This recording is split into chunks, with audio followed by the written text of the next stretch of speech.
সুপ্রিয় দর্শক, আসসালামু আলাইকুম। আশা করি ভালো আছেন।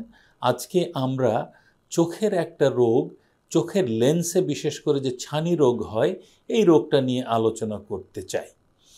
আসুন জানি ছানি রোগটা কী।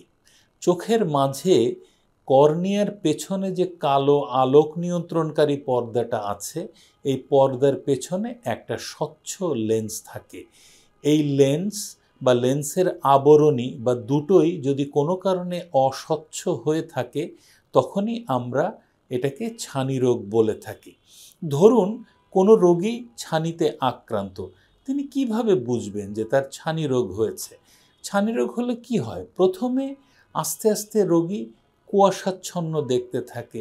এই কুয়াশাচ্ছন্নর মাত্রাটা বাড়তে থাকে, দৃষ্টিশক্তি কমতে থাকে, দূরের জিনিস দেখতে অসুবিধা হয়। ধীরে ধীরে দৃষ্টি কমতে কমতে একেবারেই তিনি আর দেখতে পান না।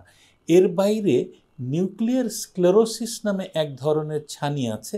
এক্ষেত্রে রোগী দূরে ভালো দেখেন না, কিন্তু তিনি আবিষ্কার করেন যে তিনি কাছে চশমা ছাড়াই বেশ ভালো দেখতে পাচ্ছেন। 50 কোনো ব্যক্তি যদি হঠাৎ আবিষ্কার করেন যে তিনি চশমা ছাড়াই আবার নতুন করে কাছে দেখছেন, তাহলে বুঝতে হবে অবধারিতভাবে তিনি ছানি রোগে আক্রান্ত। এর বাইরে আর কি হয়?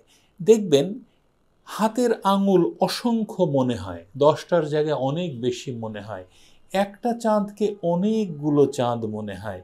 রঙের ঔজ্জ্বল্য তিনি সেভাবে আর অনুধাবন করেন না, সব কিছু কেমন যেন ফ্যাকাশে বিবর্ণ মনে হয়। এই লক্ষণগুলো যদি আপনি ফিল করেন, তাহলে বুঝবেন যে আপনি ছানি রোগে আক্রান্ত। তবে হ্যাঁ, ছানি রোগে আক্রান্ত হলে দুশ্চিন্তা করার কোনো কারণ নেই। পৃথিবীর সর্বাধুনিক চিকিৎসা আমাদের দেশে এখন হচ্ছে, আমরা দিয়ে থাকছি, এবং সঠিক সময় সঠিক চিকিৎসা নিলে আপনি শতকরা বলতে গেলে প্রায় 100 ভাগ ভালো দেখতে পাবেন। ধন্যবাদ।